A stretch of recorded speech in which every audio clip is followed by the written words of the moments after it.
What is up, everybody? A quick disclaimer before this episode.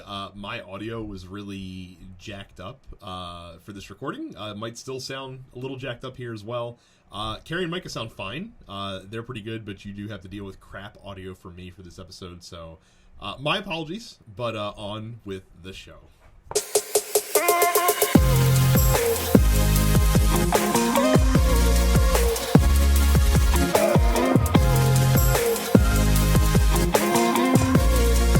This week's episode of the Dense Pixels podcast. I'm one of your hosts, Brad, joined by my co-host, Micah. Hello, Brad. We took a week off because I had way too many podcasts and shit that I had to record last week that weren't this one. Yes. Look forward to Metal Gear Solid 2 being released. That was a really good time, a really fun episode. That was very fun. As a result, we missed the whole Nintendo Direct. And I was going to start the episode by talking about the big Nintendo Direct news from last week. But now we have to talk about other Nintendo Direct news. And look, I'm happy for every Smash Bros. I genuinely am. I know this thing has been desired for years and years and years. And you find coming in under the wire. I just can't bring myself to be happy about Sora being I mean, it is what it is. I'm not plugged into that community, so I don't really know. I didn't know that Sora was like a must-have, right? Like I keep hearing people like Goku, okay. Look, I don't know if that's we've got it time and time again on this podcast. There is no more overrated property in all of video games than right. and I don't necessarily hate Kingdom Hearts. Kingdom Hearts for me gets lumped into the same bucket as Star Wars, like we talked about a couple weeks ago. I don't like Star Wars, but I hate the fandom that comes with Star Wars, and I hate all of that extra stuff. There's a lot of that stuff that fans are just they just like the look of something, and then it's just oh, it's the best thing ever. It's not really. But yeah, Sora's in it. He's got his Keyblade. His Final Smash looks kind of lame to me, but this is not my type of game. And we're not gonna get any more of these who's gonna be in it anymore, right? Fucking Sakurai can just take a break now. I'm excited because if this is the last major Kingdom Hearts announcement that we ever get, then it'll all have been worth it at the end. Honestly. No, I think we're getting another Kingdom Hearts re-release on the Switch, aren't we? That doesn't count though. That's just the bootstrap to this announcement. Here's my favorite part about that, by the way. So they announced that all the Kingdom Hearts shit is coming to Nintendo Switch, which fine. But they're all being streamed through the Nintendo Switch cloud. Because apparently PlayStation 2 games are too intense able to be run natively on the Nintendo Switch. I know it's the HD versions of those games, but it's just interesting to be Kingdom Hearts 1 and 2 coming to you from the cloud. I guess. So that's exciting for everybody. I would imagine only appealing to the same folks who have now played the Kingdom Hearts series through twice at this point, at least, if not more times. Are these people going to buy the series again? I'm just wondering who the holdouts were, who had zero interest in Smash, but now that Sora's in it, they're oh well, it's my time to buy now. A lot of obstinate fuckers I'm not buying this till it comes out on a Nintendo system. Get out of here. Must be crazy. So yeah, the Nintendo Direct. It was a pretty robust Direct, I'd say. They had a couple surprise drops. Castlevania Advance came out right away. A couple of those games were really good. ActRaiser HD edition, something that nobody fucking expected to see. Yeah. Jesus. There's a lot of people that like ActRaiser a lot. It's one of those like cult classic games from the. I mean, that was one of those games that I just never got into. Yeah, nor did I. We got a announcement of a Monster Hunter Rise expansion that's not even coming out until like next summer, so a lot of lead time on that. We got some insight onto Splatoon 3, which, you know, that's fine. Splatoon 3 fun. The game director like contorted his body into a 3 because that's something that advertised the game. My wife was very excited that Brewster is coming back and the Roost is coming to Animal Crossing. Apparently that's a big deal among Animal Crossing fans. I wouldn't know, but she tells me that is exciting. That's great. We got a real Bayonetta 3 trailer. Looks cool. Yeah. I'm very excited to play as anime Lauren Boebert again. I think it's I'm super excited. Kirby is getting a 3D post-apocalyptic game. Kirby and The Last of Us, I guess you could say, based on that trailer. We're gonna get the privilege of paying more money for our Nintendo Online subscription to play Nintendo 64 and Genesis games. You're going to get it, the privilege. I can't get up off the 20. I mean, I completely understand that. I'm going to be upset because I'm not going to get the games that I really want for the Nintendo Switch. Right. What games are you looking forward to? Am I looking forward to? Which ones do you want? Which ones do you want that you're not going to get? I want the THQ collection catalog of wrestling. Oh no, you're not getting those. Look. Right. But a man can wish. But that's the thing. Like Mario Kart 64 is going to be on there, right? Like, who in their right mind would play Mario Kart 64 today when Mario Kart 8 Deluxe is the pinnacle of the Mario Kart series? Like it is legitimately and objectively the best Mario Kart game. And why would unless you wanted to play some of the old tracks that haven't gotten, you know, moved forward through the series, but there's a reason they haven't gotten moved forward through the series, because they're bad. Right. So, and I have to imagine that Mario Kart 8 Deluxe has got to be like somewhere around. It's got to be cheap, right? Like, oh no, it's still $60. Oh damn. Okay. On popular Nintendo first party. Go on. Let's not get crazy here.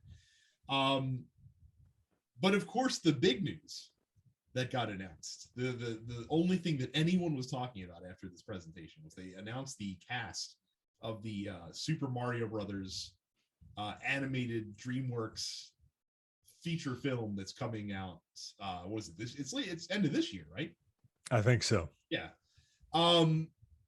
Starting off with as Carrie put it in our show docket when she listed this news out, Crisp Rat is going to be now. Look, a lot of people are like, why isn't Charles Martinet going to be Mario? A lot of folks made the point. I agree with it. Do you really want to hear Charles Martinet's Mario speaking in complete sentences over the course of a 90-minute film? Probably not. Yeah, people aren't thinking that through. The people that want that to happen. That being said, I feel like they could have gotten literally anybody else except for Chris Pratt. I just don't see it, man. I just don't see it. Chris Pratt has like a Cleveland accent. In radio they say a Cleveland accent is just no accent. And it's just he's got like a real plain voice, right? Like he's got a nice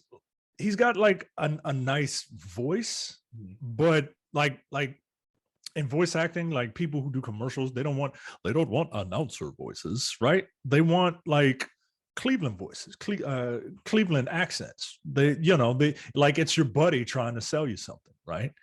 And he's got that thing going on, but like I just don't see it with Mario? Like, is Mario gonna look different, or is he still gonna be like, 5'3", 260 pounds, and and is he still gonna look like the Mario that we've seen in these games?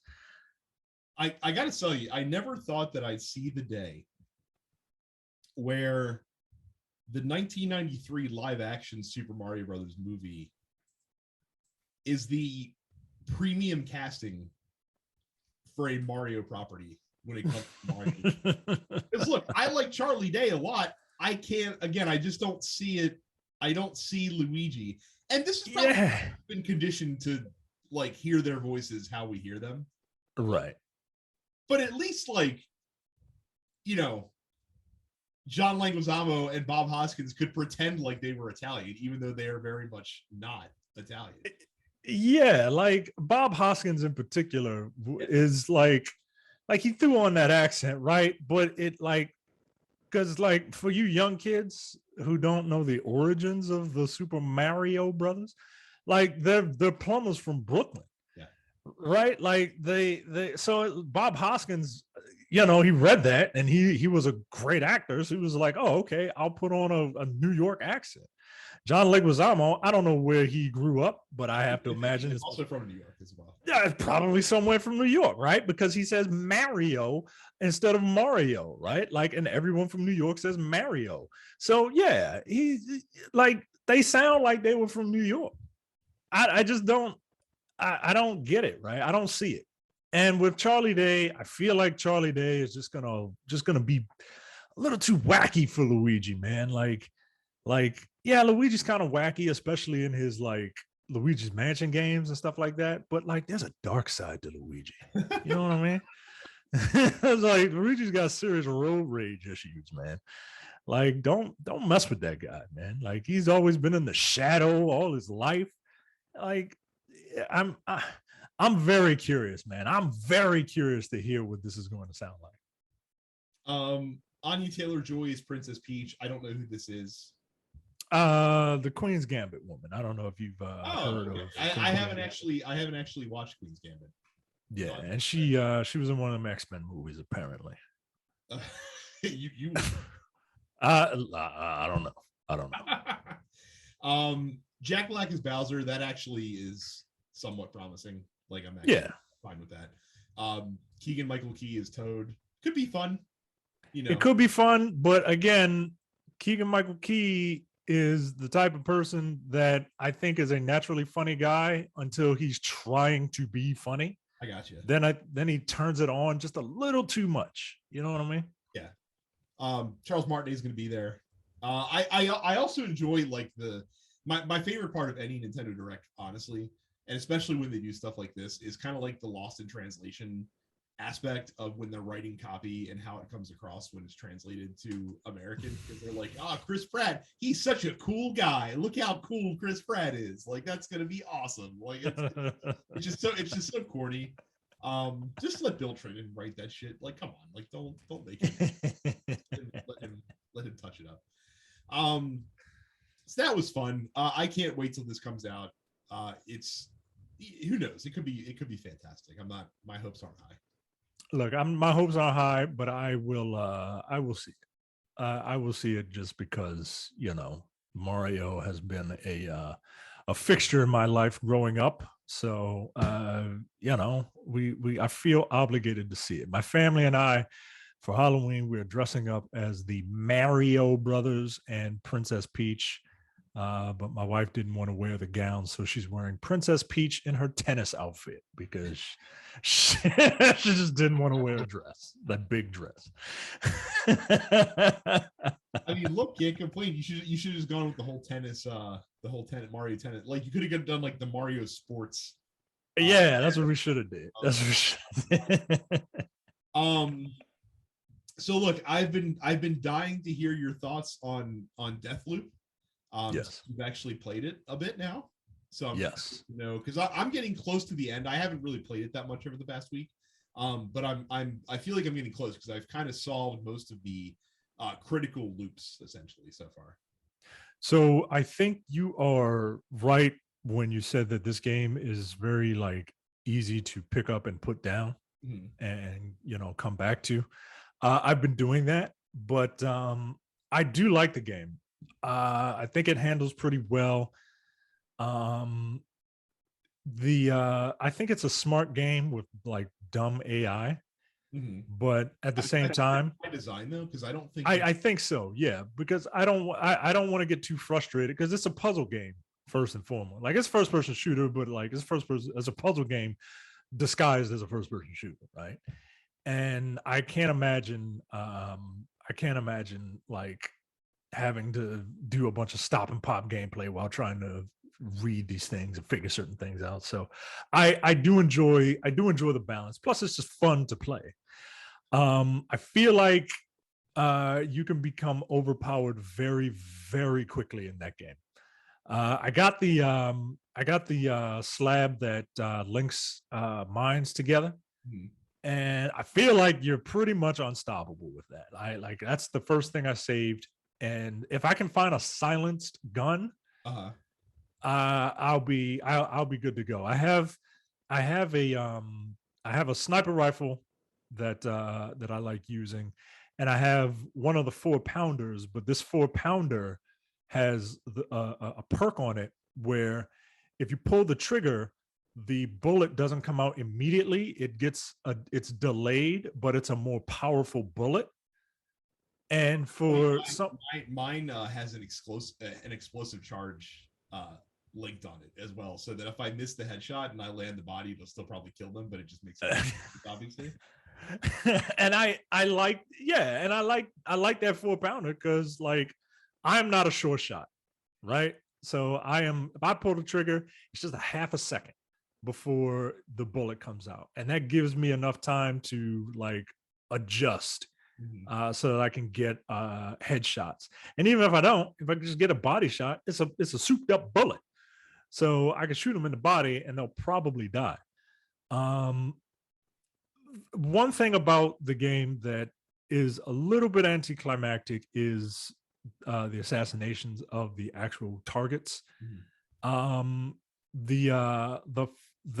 first target, the one that gives you that slab, I killed by mistake. Like I wasn't trying to do it, right? Like I was in a situation where I ran into a room and I was kind of boxed in.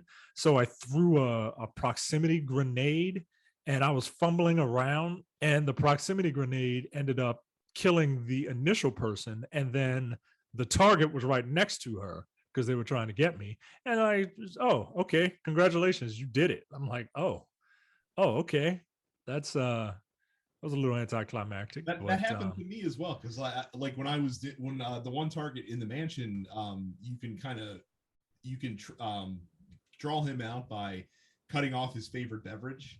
I didn't realize that he actually is the one to like check it out. So like he comes to the door, I just see a dude in a mask. In a mask, yeah. And I hack him to death with a machete, and it's like, oh, you killed Alexis. I'm like, oh.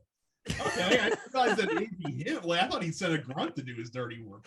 I didn't realize that I'd get such a cheap easy kill out of that. And it's funny because that's the way easier way to do it than some of the other machinations that you can set up. Because like there's one where it's easy to kill him, but then it's hard to retrieve, like the slab off his corpse, kind of thing. So, it's a fun playground. So the powers are interesting because I found it hard to get rid of Nexus and Shift when I first started playing because they're so good. And what I found is that what I'm going to do in each, like when I go to each area, actually affects which powers I'm going to equip, because they're like, if you're gonna go loud through an area, like having Nexus doesn't really help you in any way, shape, or form. Like you're better off with like Havoc or something like that. And if you want to like stealth around a little bit, like having Aether is better than having than having Shift, and Kinesis is also fun, especially like that can actually be a good stealth power too, because it's easy to kill solo enemies with it, because all you have to do is lift them up and slam them back down again, essentially, to get them killed. I've been having fun with it, but again, it hasn't been pulling me back in to kind of finish stuff up. Like it's kind of one of those games that's just always there. Yeah, I get that too. I'm interested enough to want to finish it, but I'm not compelled enough to sit there and dedicate, you know, time to like, all right, I'm going through this now. It's just like, hey, I don't have anything to do and I don't watch television. Mhm. So let me fire up Deathloop and do a couple runs and get farm some residium, and see what I can find, see what I can keep. You know what I mean? Mhm. So, but I do enjoy the game. I'm seeing a lot of praise for this game, and I think a certain amount of praise for it is very well deserved. But I don't know if it's going to be like game of the year for me. I don't think so. Yeah, I'm Like seeing a lot of it's a like, solid, it's a solid pickup. Great game to pick up on a sale when it eventually gets to oh, sale. absolutely, yeah, absolutely. Speaking of games that are kind of like just kind of there, but still really fun. Shockingly, Hot Wheels Unleashed is incredibly fun. I only picked this up because it was getting a lot of buzz. Mhm. It is one of the better arcade racers that's come out in a little while. It's just really fun to control. Were you a Hot Wheels guy growing up? I wasn't really a Hot Wheels guy. Not really. I remember my parents bought me a track, and it was what it was, but I didn't like collect them or anything like that. Yeah. So this has a lot of that like nostalgia in it. So what's cool about it is that like, so you're using Hot Wheels cars, but everything is to scale in the world. So like you're racing in like these giant areas that are like regular sized rooms, but from the perspective that you're at, like the cars are still regular Hot Wheels size. So like everything seems like huge in the room around you, except for the cars and the track that you're racing along. Mhm. Um, and they have a cool like single player arcade mode that you can go through that runs you through various different races and challenges and stuff like that with some boss battles. They also have a track editor, which was also very exciting to me. So like I really like Mod Nation Racers when that game came out, and unfortunately performance issues plagued that game. Yeah. This has a lot of the same kind of stuff that Mod Nation Racers has, and they give you a lot of really cool options with the track because you can build out a lot of like crazy stuff because they have like the loops and they have magnetic tracks, so you can like have track that defies gravity because you can have the cars like stick to it and things of that nature. They have some stunt jumps that you can do in the game, which because you can turn your car in midair as it's flying. And then what's really cool is that like when they show the cars after the race, like the cars are like scuffed up as like regular Hot Wheels do, and they look very much like they would after like being played with by a kid for a That's long funny. period of time. And like the detail on the models is like really good because they even have like the seam and the molding for the cars like that you can see and things of that nature. And they have like a really wide variety of cars that are in the game. The thing that I don't like about it is how you acquire the cars. So there's no microtransactions in the game, but they still use like a loot box system to get new cars. So like you earn in-game coins by completing races, and then you can spend them on a blind box essentially, and you open the blind Mhm. box and there's a car inside. And the problem is kind of twofold. Number one, getting a new car takes a lot of coins and you don't earn them that quickly in the game, and you can get duplicates as well, which is kind of a bummer. And you can break them down for like components essentially, or you can sell them for more coins, but obviously you're not getting the same return rate as the blind box cost. And then the other thing they do is they have like a rotating shop that has like 5 cars that are available, that you can just purchase directly if you want to. And some of them are more expensive than a blind box, some of them are less, depending on the rarity of the car. But the shop updates every 4 hours, and that's not 4 hours of real time. It updates every 4 hours of playtime. Playtime. Oh, Yes. it stinks, man. Oh God. So like Come on. if there's a shit selection of cars, then there's nothing you want. You literally have to play the game for 4 hours before you will see another rotation of cars to choose from. Essentially, Oh, that stinks. Oh no, man. That's just poor design. Get out of here. I would agree. But the game itself is good. It's a $50 title on PS5. I think it's even cheaper on the last gen consoles. If you like arcade racers, I've been having a lot of fun with this one. And again, I feel like this is one that's just going to kind of sit in the back burner. And if I have a desire to just fuck around in a game for a little bit, like Hot Wheels Unleashed will be a good game to just kind of pick up, play for, half hour, 45 minutes, an hour, put it back down. The skill ceiling is pretty low in the game. Like, it's something that's pretty easy to come back to. There's not too much to do control wise. The cars, like, you can drift, they have a turbo boost that you can enable. The track has power-ups on it, so you have like a boost track, you have something that builds your boost meter up and things of that nature. Of course, you have like jumps and things like that. And that's the other thing too, like the cars, the physics in the game are like Hot Wheels physics, essentially, like real life. So like if you miss a jump, or like if you are boosting up a incline and all of a sudden the track flattens out, like your car will just fucking go flying. So but like I said, it's a fun game. It's a good way to kind of break up with all the fucking like serious racing that I'm doing. It's a good way to break up kind of the that a little bit. So yeah, all right, that's cool. Yeah, it's been fun. Okay, so Lost Judgment, I'm curious because I'd imagine you played this a little bit. I've heard about at least the beginning premise of the game, which I think I said on the last episode that we recorded sounds incredibly Japanese, like when I heard about the premise for the beginning of the game. Well, have you seen the movie Law Abiding Citizen starring Gerard Butler? Abiding Citizen, yes. And you remember how Gerard Butler's character, something happened and he just went crazy, right? And he decided that somebody killed his family, he's got to take them out and the whole damn system. Yes. That's what's happening in Lost Judgment. So this guy is this guy is on trial, but he's on trial for like a train groping. Okay. And because Japan, right? Very Japanese. and during his trial, he makes some comment where he's like, hey, there's a dead body in this seaside town over here. And turns out, yeah, there is a dead body. The dead body is of essentially a child, right? Like, he's not like a kid, but he's like a just out of high school. So I guess not technically a child, but this guy's in his like 50s, right?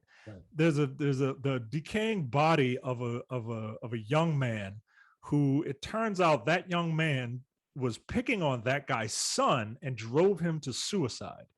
And the father tried to sue the school. He tried to sue everybody to try and, get this kid locked away. But, legal loopholes and all that, it didn't happen. So now this dude is taking the whole system down.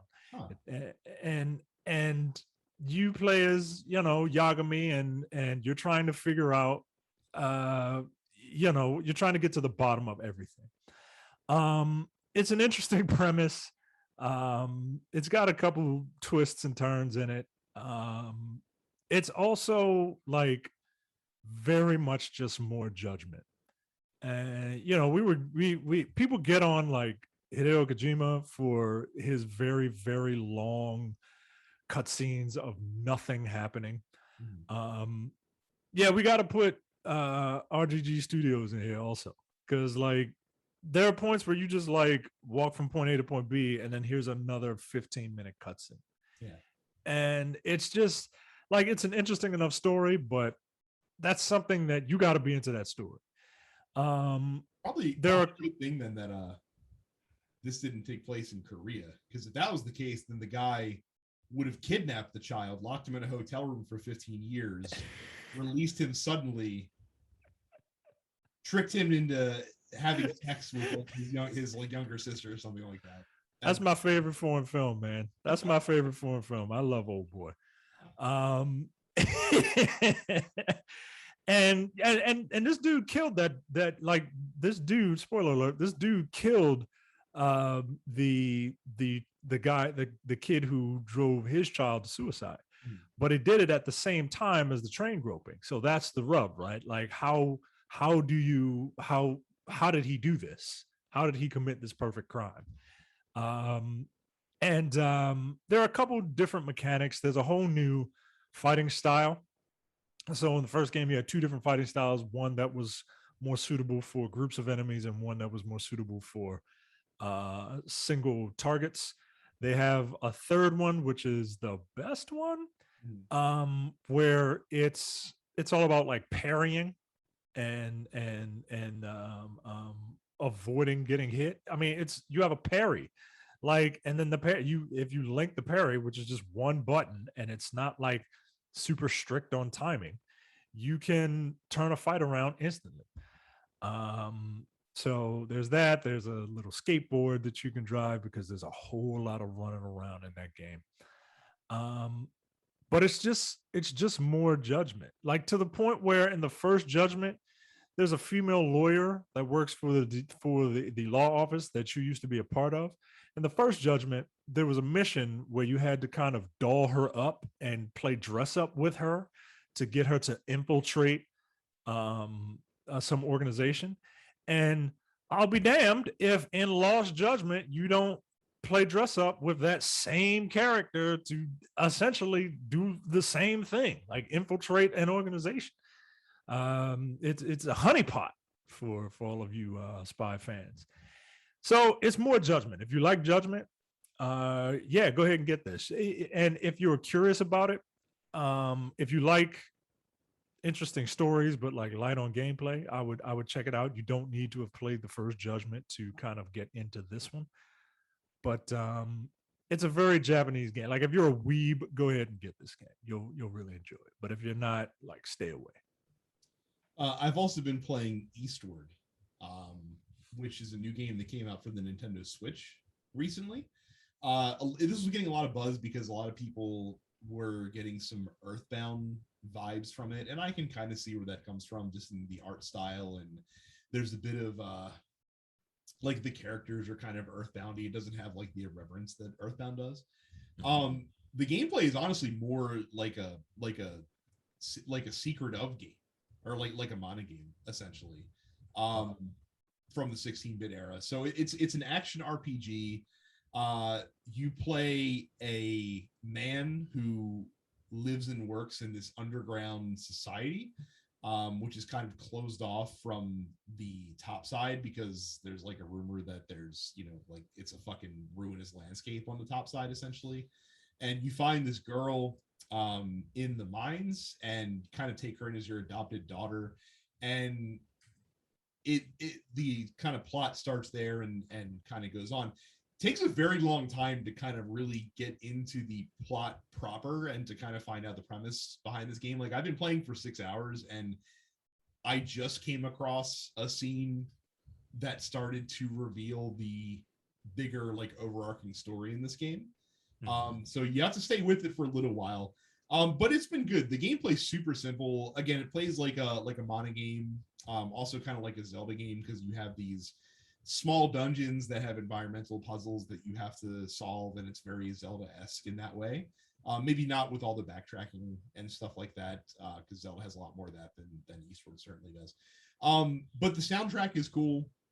If you like these style of 16-bit games, it's definitely worth checking out. There's also, interestingly, a game within the game. Like there's an RPG that is very popular with the denizens of this world, and you can play that as well. And it's basically like a Dragon Quest, like old school Dragon Quest style roguelike of sorts. I can't really figure out what playing the game, how it benefits you. Like I think it is seriously just a time waster.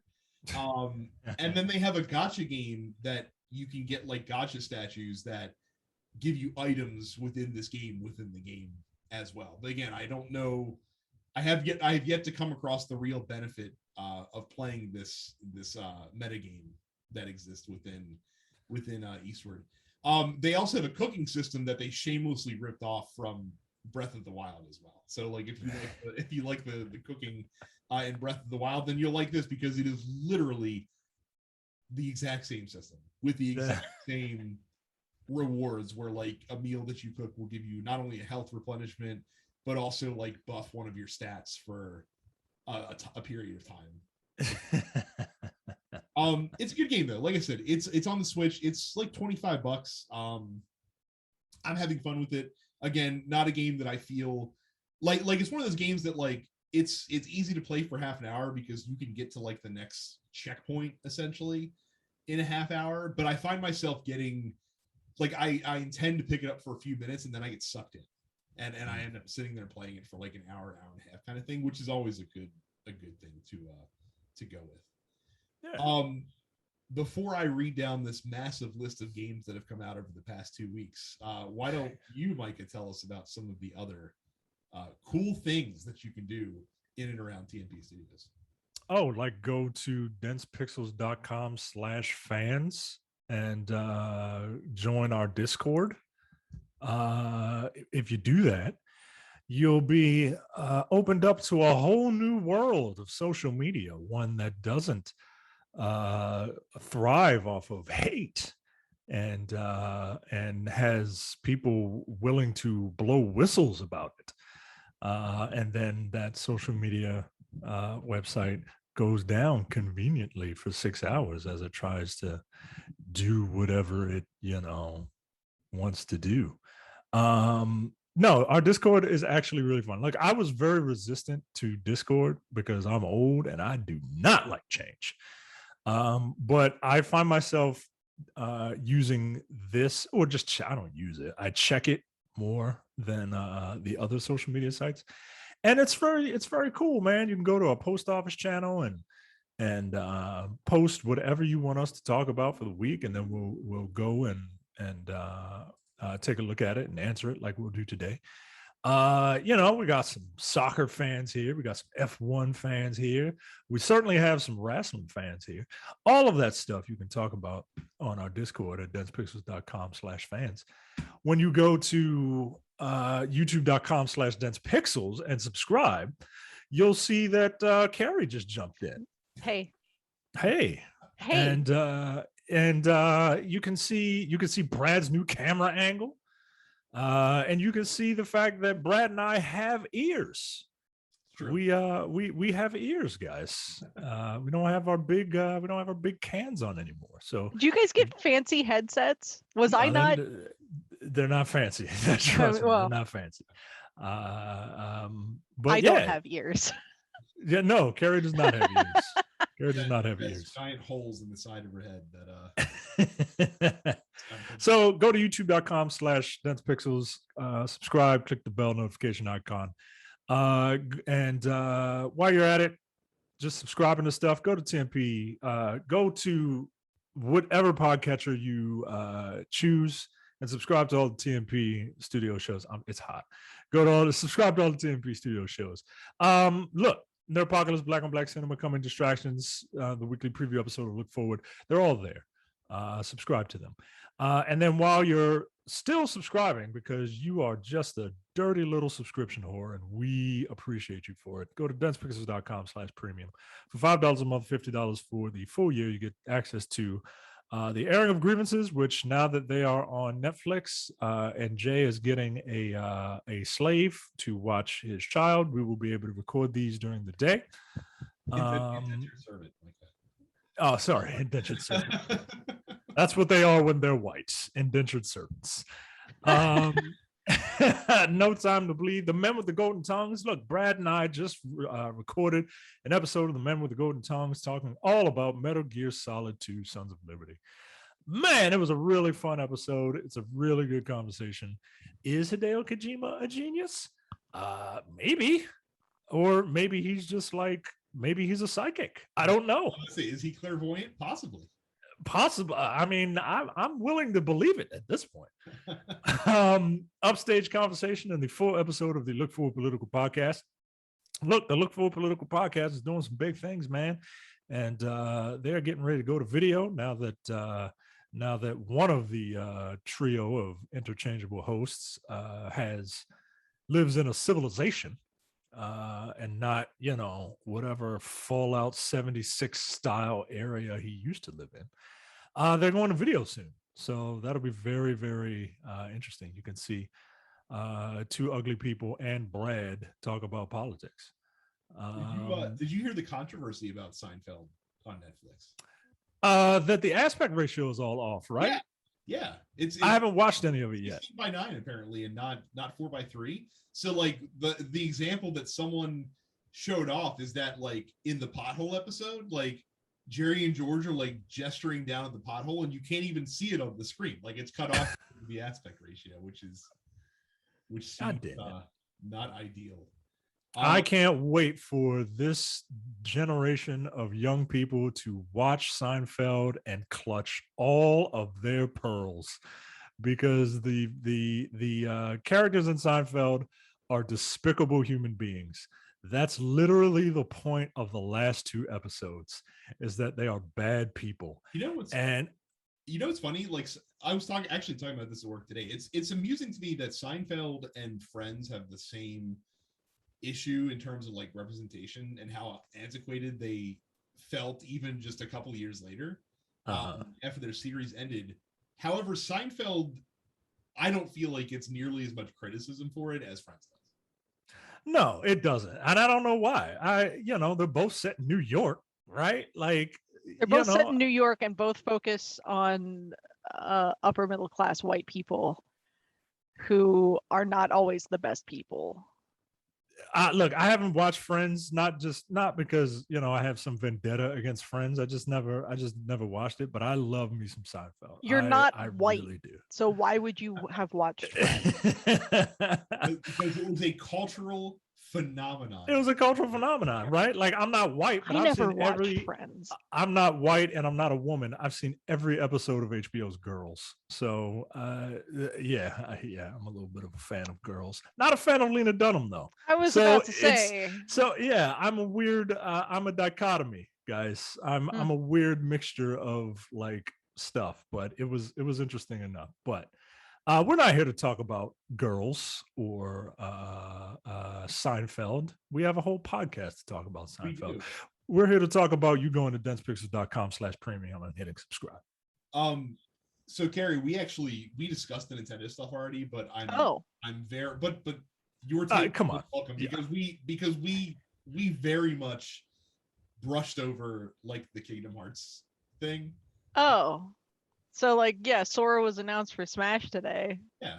Are you excited? Am I excited? Okay.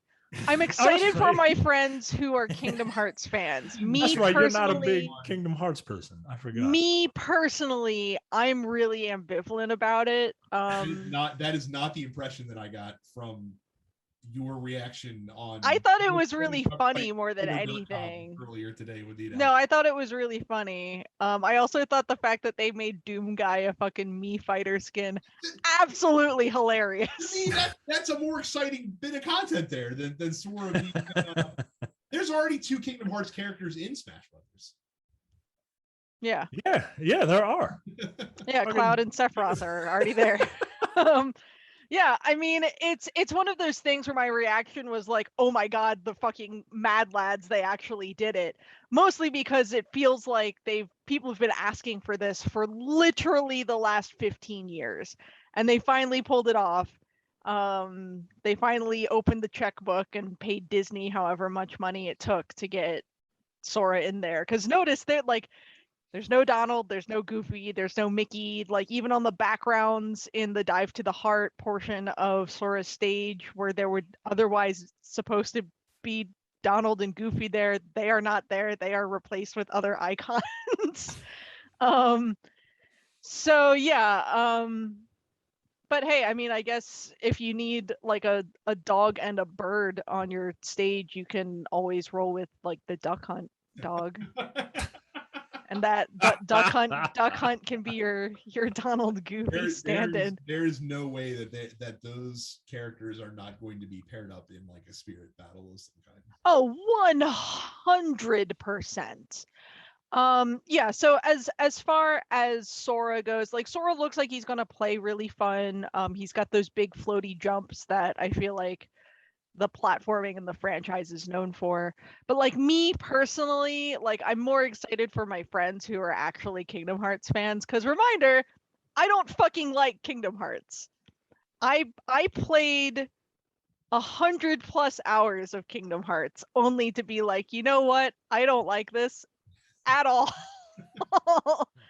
I played through 1, 2, Birth by Sleep. I watched all the between game cutscene compilations. Yeah, I put a lot of time and effort into Kingdom Hearts, only to be like, this sucks. So it's a big deal for a lot of people, and I'm excited on that kind of merit, more than I am like as myself.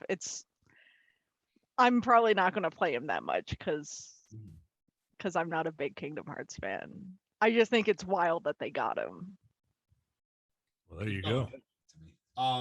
So any like, obviously I would imagine you're very excited about the Monster Hunter Rise expansion that's coming out. Yes, I am excited for the massive expansion of Monster Hunter Rise, which we actually got more details on during the Capcom Tokyo Game Show presentation for Monster Hunter, which I don't know if you guys touched on at all, but Monster Hunter Rise is coming to PC. It's coming to PC in January, which is really exciting, which means I'm going to buy that game for the fourth time. Wait, fourth time?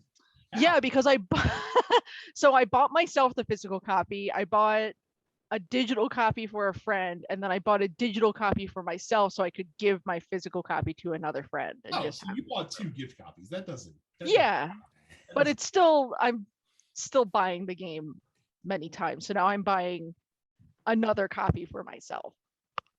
It looks great on PC. Yeah, the graphical upgrade is unsurprisingly huge between Switch and PC. And then I have to imagine Sunbreak will align PC and Switch content-wise. So, yeah, I'm excited. I'm looking forward to playing Rise on PC. Much as I have enjoyed playing it on Switch, I will enjoy it more when it looks better on my nice gaming rig. Other than that, as far as the Nintendo Direct stuff, I'm excited for the N64 and Genesis stuff coming to Switch Online. Are you saying that you're going to have to pay more to access it? Here's the thing, given how cheap Nintendo Switch Online is already, it's $20 for the year. If it becomes $30 for the year, who gives a shit? Like, it's negligible in the grand scheme of things. The rumor is that they didn't announce price because they wanted to do 40 and they're afraid of what the backlash is going to be. Yeah. 40 for the year, so they're gonna double it. I mean, just for N64 and Genesis. Like, if they're not, here's the thing, it's the online platform itself. It's still going to be a billion times cheaper to pay an extra $20 a year to play all of these N64 games than it is to try and find those games physically right now for an actual N64. Because N64 titles are fucking expensive right now.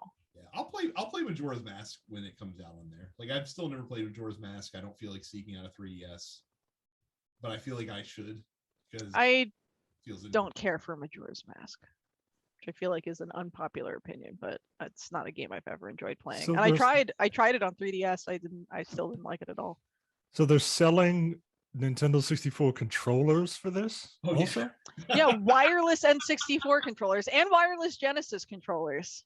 And so what's fucked up is that the 6-button Genesis controllers are going to be Japan only for some reason. Yeah, you would think if they were going to be putting out garbage controllers that they would, benevolently gift them upon you, but no, they want you to pay real American dollars. Yeah, they're like $50 a piece. Yeah, they're like, because they're wireless. Yeah. God damn. Yeah. Yep. Pretty wild. Remember playing a fighting game on the Genesis 3-button controller where you had to click the modifier? Monster. I played on my Super Nintendo. I didn't own a Genesis, but my friend did, and I was like, well, how do you play Street Fighter? He's like, yeah, there's a modifier button that you have to hold to access the other 3 attack buttons. I'm like, yo, what are you doing? Yeah, I mean, honestly, even if it does go up to 40 for the year, that's still pretty cheap, all things considered. So, cool. Fucking whatever. Yeah, I'm excited for new Kirby. 3D Kirby looks great. I'm looking forward to the Animal Crossing Direct happening in I think another week. My wife was very excited about the Brewster. Yeah, the Brewster reveal. Like, it only took them a year and a half, but they're finally making Animal Crossing worth paying attention to again. Because I gotta tell you, I haven't touched my copy of that game in 9 months. So I mean, I feel like they owe it to folks. A few people bought it, so a lot of people bought it. Yeah. So a small handful, like a third of the install base, purchased. Yeah. I was also pleasantly surprised by the ActRaiser remake. Yeah, I don't know who was asking for it, but cool. ActRaiser's an interesting little old RPG. Apparently, they added like a tower defense thing in the game, which has mixed reaction from folks. ActRaiser's got a great soundtrack, so yeah. Cool. Nintendo. Also, I mean, since I know you were saving this for my next appearance, regardless. Oh no, we'll get there because we're jumping around. Okay. I have to. I'll hold it then. Yeah, I have to truck. We're in the news part now. I have to truck through this list of games that have come out over the past 2 weeks, which is insane. First of all, new month, new free games. Here's what you get on Xbox. Arrow. I know it's just Arrow, but there's 2 A's there when there doesn't need to be, so I'm pronouncing them both. Is available for the entire month. Hover is available from the back half of the month in November, and then the 360 games you get for free are Castlevania Harmony of Despair and Resident Evil Code Veronica X. So one of the rare months where the 360 games are probably going to be better than the Xbox One games that are free on there. So go figure. PlayStation has released their October games. If you've got a PS5, you can play Hell Let Loose, which is a very interesting combination of a real-time strategy game and a first-person shooter. I've heard a bit about this on a couple other podcasts that I listen to. It does not seem like a game for me, but the premise of it is very interesting. Basically, like, one person is like the general, and he can communicate with the squad leaders, and then the squad leaders like manage their own squads that are doing different things in the battlefield. And it requires to play it well requires like a massive amount of communication, like a real military kind of would. Between actual human players? Yeah. No. Okay, this is not for me. This is not for me at all. And then the PS4 games for free are Mortal Kombat 10 and PGA Tour 2K21, which I'm obligated to check out because I do love some golf games. My husband's been playing a lot of PGA Tour because I think it was free and Humble last month. Yeah. Is it good? He's been doing a lot of golfing. Yeah, that's good. I'm excited. Like I haven't played them since they went to 2K, so I don't know if they're any good compared to like the Tiger Woods games of yesterday. Apparently, it's great. That's cool. If he's to be believed, apparently the Jelfin is good. I thought I've read somewhere that The Last of Us 2 is coming to PlayStation Plus. It's on PlayStation now. Oh, it's on PlayStation now. Yeah, so like, if you want to. Do I still have PlayStation Now? I'll play it if I don't have to pay for it. It's going to be free in like a year and a half anyway. I think I still have PlayStation Now. Remember, my wife got me PlayStation Now instead of PlayStation Plus. I remember that. Yeah, I do remember that very clearly. So I'll see if I have it. While Mike is looking at that, here's a massive list of games that have come out over the past 2 weeks. Away, the survival series on PlayStation and PC. Chernobylite on PlayStation and Xbox. Ghost Runner on PlayStation and Xbox. In Sound Mind on PlayStation, Xbox, and PC. Kiwi on PlayStation. Lemniscate on everything. Neo, The World Ends With You on PC. New World, the new Amazon MMO, which has got a lot of people talking about it, came out on PC. The Outer Wilds DLC came out on everything that Outer Wilds is available. Steel Assault came out on Switch and PC. Insurgency Sandstorm came out on console. Aeon Drive came out on everything. Astria Ascending came out on everything. Darksiders 3 came out on Switch. eFootball 2022, which apparently is a hot steaming pile of garbage, came out on console and PC. Hot Wheels Unleashed, as we talked about before, came out on everything. Imposter Factory came out on PC. Rogue Lords on PC. The Last Friend on Switch and PC. Unsighted, which I played the demo of, and I think I might like it. Came to PlayStation, Xbox, Switch, and PC. FIFA 22 came out on everything. Phoenix Point came out on console. Alan Wake Remastered is coming to console and PC. BPM, which is a bullet hell roguelike, is coming to PlayStation, Xbox. We talked about Hell Let Loose. Jet the Far Shore came to PC and PlayStation. Rainbow Billy: The Curse of Leviathan on PC and console, Super Monkey Ball Banana Mania, which is apparently a compilation of the first 3 Monkey Ball games, comes out on everything, Art of Rally on PlayStation, Age of Darkness Final Stand on PC, Far Cry 6 on everything. I completely forgot that game was coming out. The Lightbringer on PC and Switch, Moonglow Bay on PC and Xbox, Knockout Home Fitness on Switch, Lego Marvel Superheroes on Switch, Metroid Dread, which actually looks tight, on Switch, Tetris Effect Connected on Switch, and the Switch OLED comes out on Friday, and I am probably getting one because I am a sucker. So Nice. Did you guys talk about Deltarune? Because that also dropped like a week and a half ago. I haven't downloaded. I haven't played it yet because I did not realize that it was coming to Switch, and I did not realize that it was free. Yes, chapters 1 and 2 of Deltarune are free. Toby Fox has said that further chapters will, I believe, all be releasing all at once, and you will have to pay for them, which is, I think, fair at this point. But yes, Deltarune Chapter 2 dropped, I guess, about 10 days ago now, something like that. I did play it on PC. I blasted through it in one sitting in one night, which was a mistake because I was up until 3 in the morning, and that I'm stupid. But before we move on, I'm sure you guys talked about Deathloop and all the stuff that you guys are playing, but I have to talk about Paradise Killer really quick. Please. Because this is an indie game. It's by Kaizen Gameworks. It released right around this time last year, and I had heard here and there some stuff about it. I heard that the soundtrack was really good, and I was looking for something new to play. And it was something that I think it was free in Humble a couple of months ago, so I got a free code for it. And yeah, that game is fucking incredible. Like, it's really, really good. It's an open world mystery adventure game.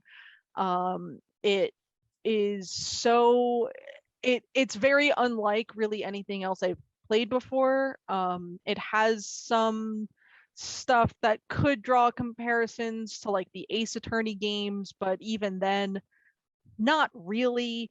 It's been a while since I've played a game that feels so unlike anything else I've played, and feels so confident in sort of what it is. And also the soundtrack fucks. So the first question on Google is Paradise Killer like Danganronpa, which I guess is illuminating of sorts. So yeah, I mean, in so much that there is like a trial and you have to like accuse the right people to get the best possible ending. Yes, but not really. So play Paradise Killer. It's really good. But yeah, Why is this game 75 gigs? I'm sorry. Paradise Killer 75 gigabytes? No. This other game that I'm downloading. Oh, what game are you downloading? The Last of Us. Oh, Jesus Christ! Why do you think it's 75 gigs? It's The Last of Us. A lot of watching, a lot of sitting down and watching movies. Yep. All right, sorry, I didn't mean to. No, you're good. But yeah, Deltarune. Go ahead and. Yeah, Deltarune. It's good. I mean, I finished it in like 6 hours, something like that. And I would like to go back and play through 1 and 2 back to back and actually do all the extra boss stuff and whatnot. And just have all of that sort of lined up. But yeah, I mean, it's good. You should play Deltarune chapters 1 and 2 because they're free and they're good and they're fun to play. But yeah, so I'm looking forward to seeing how the rest of Deltarune plays out. So the news this week, like, okay, so Activision Blizzard settled their lawsuit with the US EEOC for $18 million, which I believe is I want to say like 1% or like 3% of their quarterly earnings last quarter. So not much, as I put it, with the change that they found in their couch. It's not nothing. Apparently, the money is supposed to be distributed to employees that have been, subject to mistreatment at Activision Blizzard, and then the rest is going to be going to other causes and things like that. So again, that's in my mind though, that's the first domino to fall. They have a lot more legal problems that are. Yeah, I mean the lawsuit basically demanded that Activision institute and carry out policies, practices, and programs to ensure equal employment opportunities and which eradicate the effects of its past and present unlawful employment practices. So full complaint is online. But yeah, so the $18 million it's basically being used to create a fund to pay their employees. So yeah, more to come there. Twitch is finally taking hate raids sort of seriously by adding some additional verification into the mix. Basically, streamers can now enable that some or all users verify a phone number before they can get into their chat, which should hopefully, prevent like bots and things like that from being able to conduct hate raids and participate in those things and things of that nature.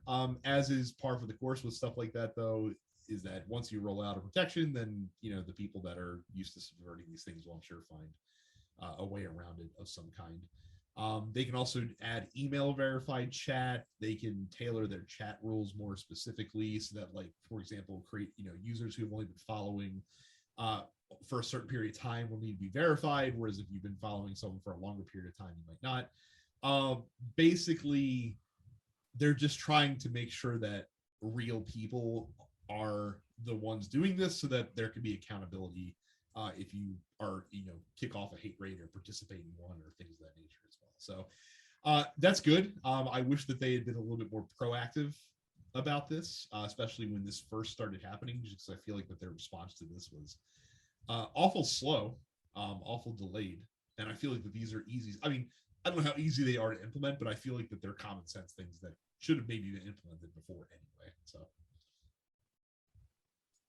It just kind of sucks that this that this even happens. But yeah, like you said, the response was a little mealy mouthed, but yeah, better late than never. How do the gays keep winning when it comes to JRPGs? So Rune Factory, which is the spin-off of the Harvest Moon Story of Seasons franchise, in where you not only run a farm but also fight monsters. The English localization of Rune Factory 5, Rune Factory 5 is already out in Japan. But the English localization will introduce same-gender marriages. For the first time in the franchise, they are finally allowing same-gender marriages. Previously, you were only allowed to play as a male character and get married to bachelorettes. In Rune Factory 4, you could technically have same-sex marriages, but it required you to like flip your character's gender after the main campaign, and then you would like be misgendered by NPCs after doing so, and it was a mess. Damn. Yeah, it was a whole ass mess. But the developers at Marvelous and Xseed, particularly lead producer Yoshifumi Hashimoto, had said that he wanted to be more inclusive in future titles, and I believe that was in almost a direct response to how Stardew Valley allowed you to get married to any of the available bachelors or bachelorettes, regardless of your gender presentation in the game. And Story of Seasons Friends of Mineral Town, which was the remake of the old Game Boy Advance title, which released last year, that allowed for same gender marriage, and now Rune Factory is finally taking the step into there. So yes, I listed this story as, if God hates the gays, why do we keep winning?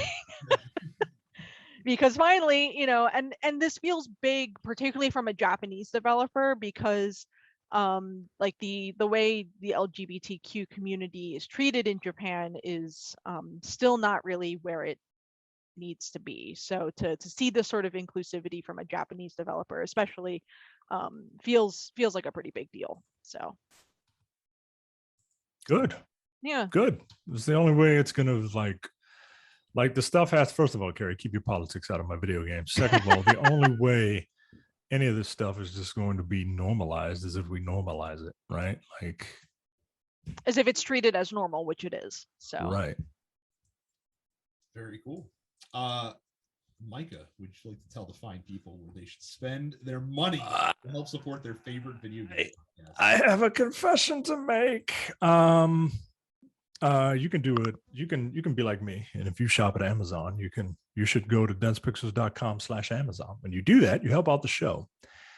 And without any extra effort on your part. Now, normally I come here and I give you an example of what to buy from something that I just purchased. Carrie, Brad, I went on ahead and I did it because October is a 5 Friday month, which means I get paid 3 times. I put some in savings, but then I splurged a little bit, and I bought a Samsung 980 Pro 1 terabyte M2 SSD for my PlayStation.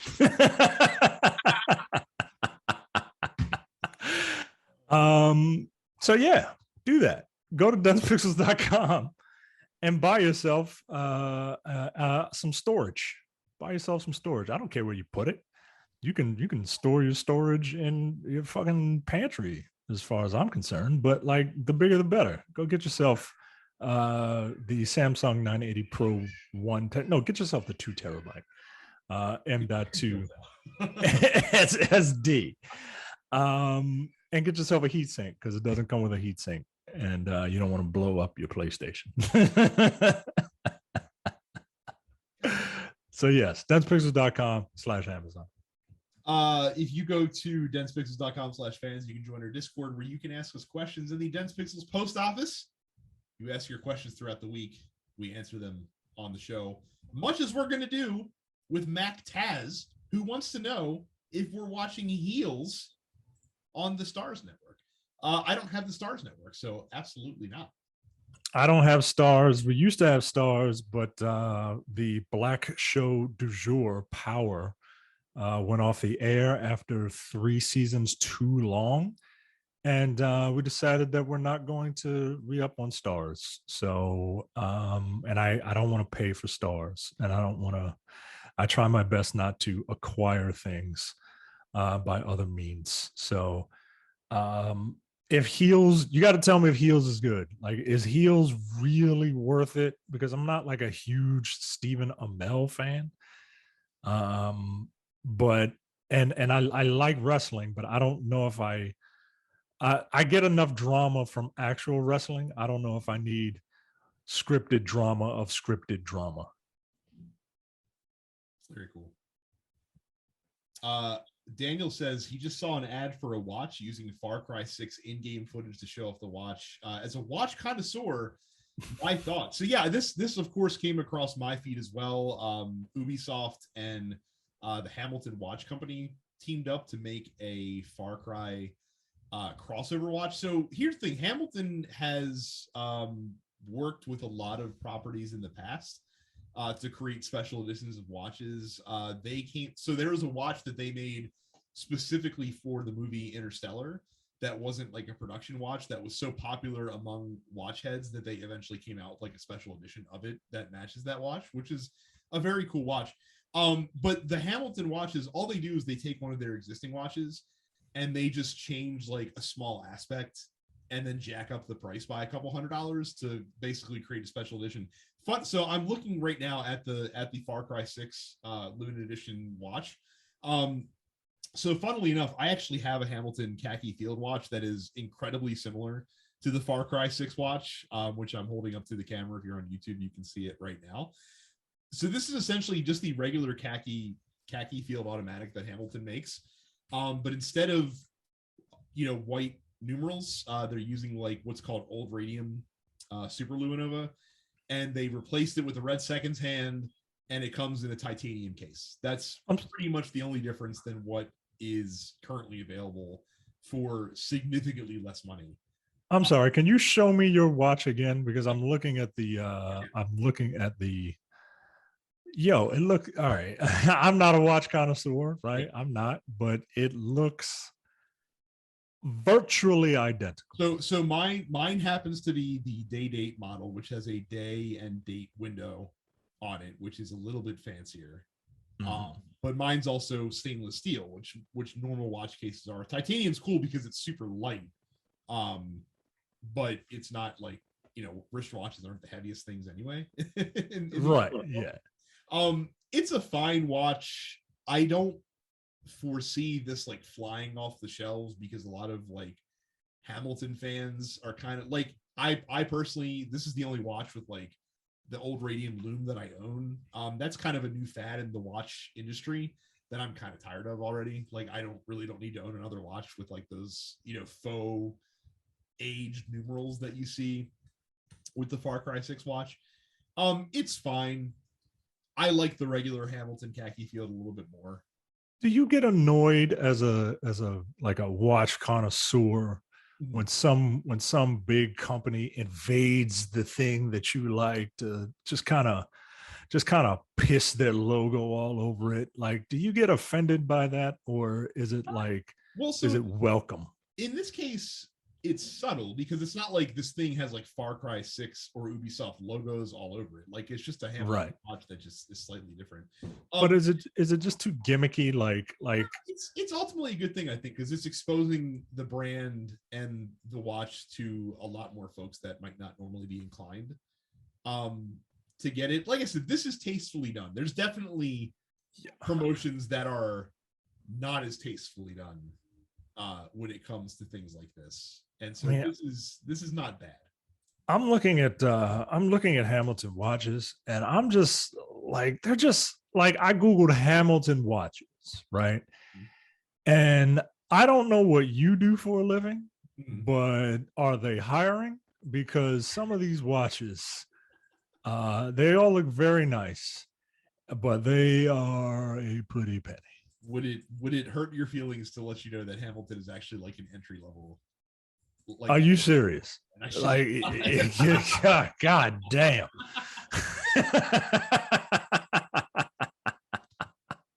They're actually on the lower end. Now the thing about Hamiltons is that you can get them on the gray market for considerably cheaper than buying them direct through Hamilton. That also comes without the protection of like warranties and things of that nature, but they're generally pretty good.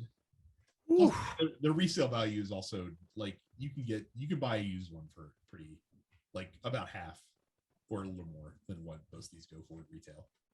They're all very, very nice. I'm very glad I'm not a watch person, because I'd be in trouble. Should be. I'm actually probably selling this watch soon because I really don't wear it that much anymore, and I have a couple that kind of fit its role in my watch box. So this might be on the market sooner rather than later. So we'll see what happens there. But no, the watch is fine. It's, like I said, it's not the greatest watch in the entire world. But as far as crossovers go, it's not bad. Just not for me personally.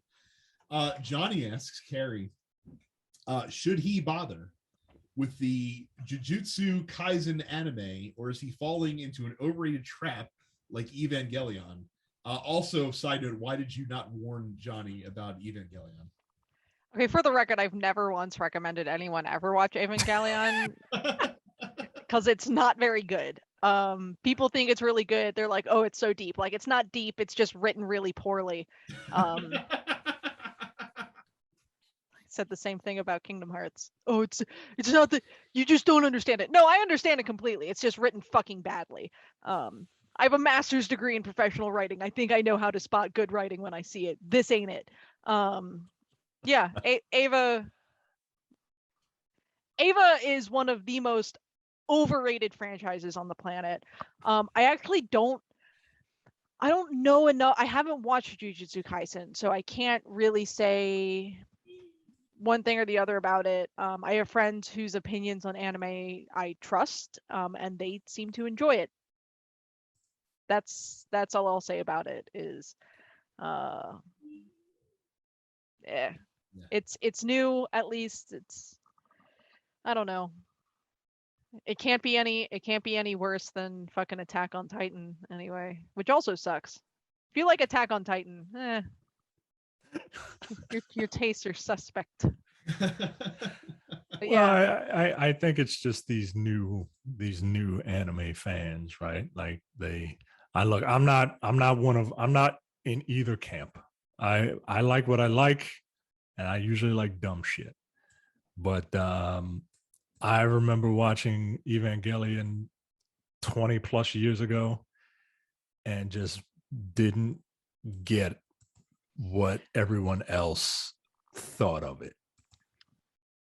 I've watched Ava a couple of times.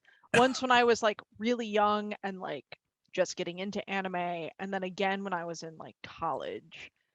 And I remember not liking it as a kid. And then in college, I was like, well, maybe I was just sort of like too young to understand some of the themes that are going on here. So I watched it again. And no, it's just bad. It's just not it's just not written very well. And I don't understand why people fall over themselves trying to claim that Ava is like this end all be all. It's fine. Look, everyone's certainly allowed to enjoy things. I just it's not deep. It's just written and edited very badly, and that means you have to like sit and really think about it to see if you like get it or not. You And got to that doesn't draw mean that your own yeah, conclusions and shit, and right? that doesn't mean that it's deep. That means that it's written badly. Something can be deep and be written well and be deep, and this isn't. It's not that. Apparently the rebuild movies do a much better job. I haven't bothered with those because I already know that I don't like Ava, so why would I spend another 6 hours of my life watching Ava movies when I already know that I don't like Evangelion? But apparently the rebuild films handle the themes that Hideaki Anno was trying to get at much better. But I'm gonna read Cam's terrible question first because I don't want to end on it. He says, has there ever been better video game news than Sora being announced for Smash? I will reiterate what I said earlier in the episode. If this is the last major Kingdom Hearts news that we ever get, then it will have all been worth it at the end of the day. You know what? I agree with you. If this is it, if this is finally it, if we have finally killed Kingdom Hearts, sure. No, you just don't get it, right? Like it's deep. Right. Oh, I just don't get it. No, Yeah. fucking Nomura shouldn't be allowed to make video games. Film Wanderer asked the last question this week. He says, in lieu of Sunday's or last Sunday's F1 race in Sochi, have any of you attempted to race slicks in rain in racing games? And I'm actually glad that I got to wait on this question because as it happens, I was playing F1 over the weekend. I'm currently doing my team, so I'm working my way through a season. So I was what track was that? I was at the Red Bull Ring in Austria. That was the race that was going on, and qualifying was happening. Now in Q2, the second round of qualifying, the weather was dry, but on the rain forecast, rain was expected to roll in about 5 to 10 minutes, which created a very interesting scenario where everyone was rushing to get a lap in on slick tires before the rain started coming down, because once you had to switch to wets, obviously like the speed was just not going to be the same. So I ran out and did 2 laps on slicks and didn't post a very good time. Like I was qualified, I think 10th, which was enough to make the cutoff, but not good enough to be where I wanted to be, higher up on the grid. So when the rain started to come down, I pushed it for another lap or 2 on slick tires. And let me tell you, when you're racing slicks, even in just like a mild amount of rain on a racetrack, you're basically have turned the car into an ice skate, essentially. And I definitely went around a corner, tried to slow down. The brakes just were not responding, and I went off into a wall and crashed out of the session because my tire was hanging off of my car, essentially. And that's how you know not to race with slicks in wet weather.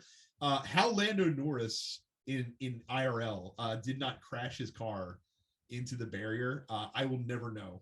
That's an amazing bit of driving that he did, just to even get the fucking thing in the pits. I felt so bad for him.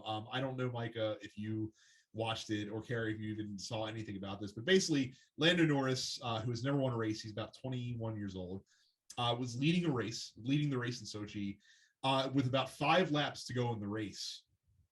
Rain started to come in, but the Sochi track is so wide that it was only raining on part of the track at first. So like when his team was asking him, do you want to come in for wet tires? He was like, no. He's like, because if I come in, then Hamilton's probably going to pass me and he's going to win. And so he stayed out. And Hamilton comes in for wet. So they let him know. He basically shrugged off the advice of his team to stay out.